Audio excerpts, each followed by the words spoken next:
My own brothers died tragically as well, truth be told.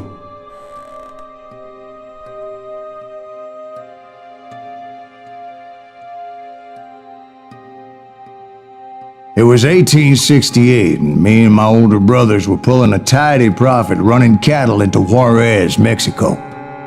One night after my brothers retired for the evening, I found a little poker game in a cantina with a couple of cowboys. And I just couldn't lose. I even won an old Spanish coin that had to be 100 years old. Well, I was mighty pleased with myself the next morning as my brothers and I rode for Texas. But before we crossed the border, those cowboys caught up with us. It was Johnny Ringo, Roscoe Bob Bryant, and another asshole named Jim. They wanted their money back and everything else we had, including our lives, as those boys didn't want us coming for them later. Bob put that old Spanish coin in my mouth and said, "I won't have it said that I left you with nothing, boy." Well, those horses bolted, and there we hung as those bastards rode away. The branch finally snapped under the weight of the three of us, but being my older brothers were bigger and heavier, they were already dead. And right then I swore to myself that I would avenge them.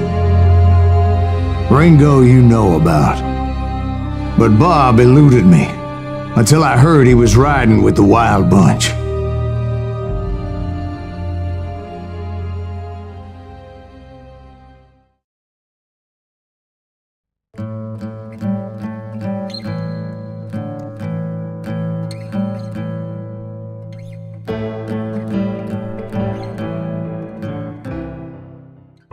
I'd been on their trail for months, ever since they left their hideout in the Bighorn Mountains. Led by Butch Cassidy, they were a loose association of outlaws who robbed banks and trains from Colorado to Montana. Among them was the Sundance Kid and that murderous hombre I was tracking, Roscoe Bob Bryant.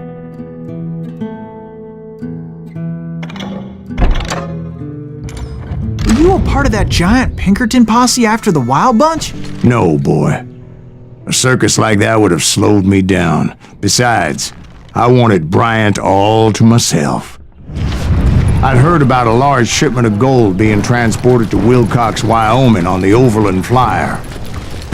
I figured the Wild Bunch would likely hit such a treasure, and by God, I figured right. They blew the bridge with the intention of forcing the train to stop. Well, I assumed the Wild Bunch was likely in the still intact part of the train high above, so I had no choice but to make my way up through the passenger cars dangling down. I was determined to make that sumbitch Bob pay for what he did to my brothers.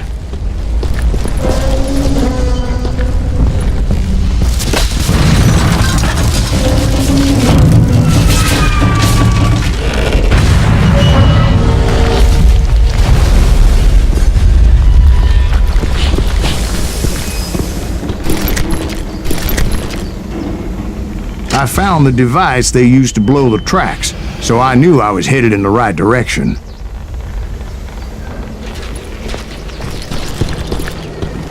My ears are still ringing from blowing up that bridge.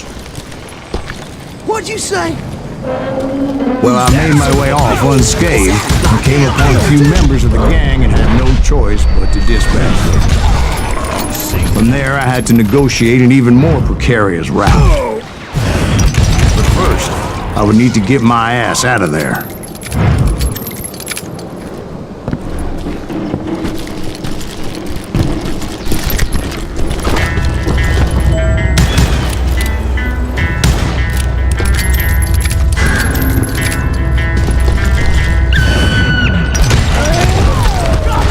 I jumped from the frying pan into the fire as the train was clearly fixing to fall.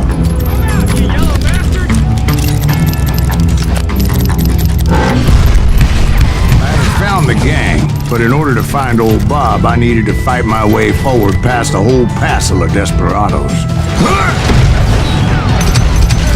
Outside, inside, any way I could, I made my way towards my prey. Well, what about the passengers? It was mostly a freight train, as I recall. There were no passengers aboard that day.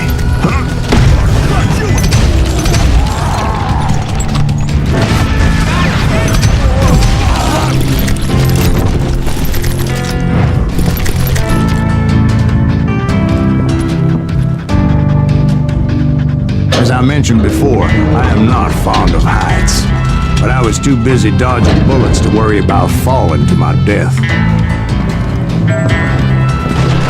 Odds were I was likely to die that day anyway, so I was determined to take down as many of those bastards as I could.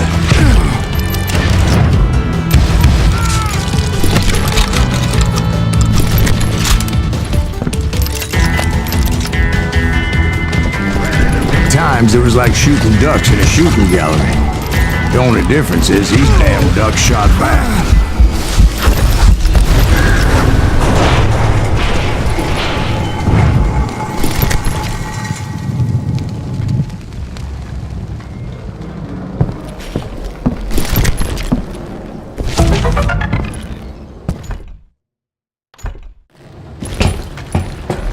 I kept hoping the law would show up and give me a hand. Like that giant Pinkerton posse that I read about.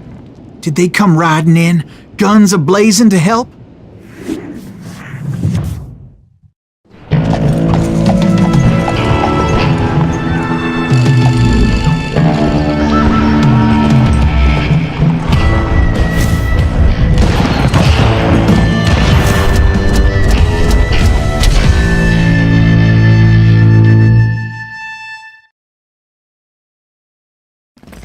Help?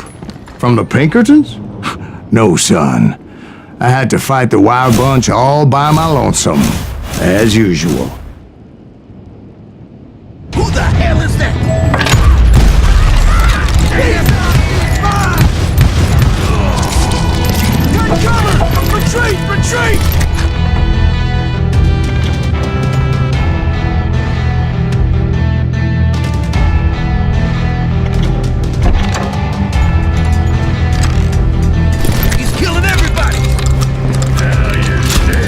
Kill us all! Run!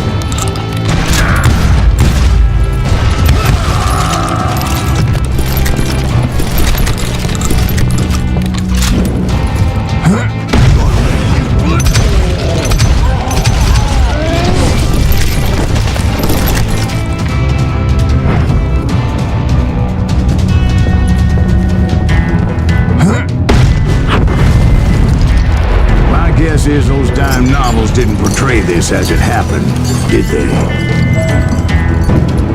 Only a few stragglers were left. I had to cut them down pronto if I was going to stay on old Bob's trail.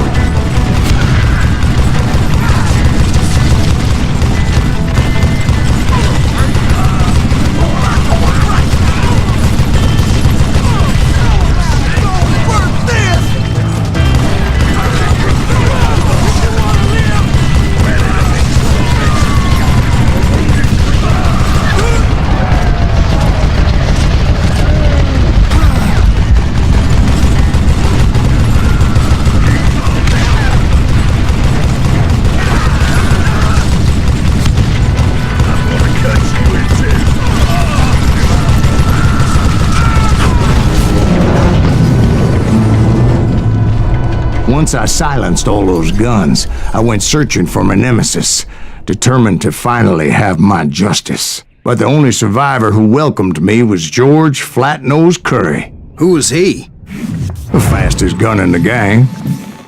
Right after Sundance, I mean. And Kid Curry, and maybe Elsie Lay. Though some folks might dispute that.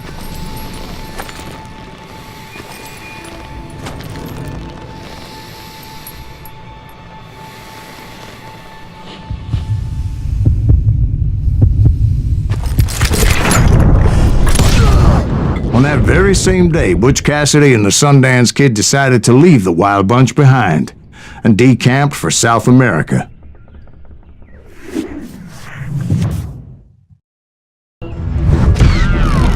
They ended up living down there for many years, but I'm sure you already know all about that.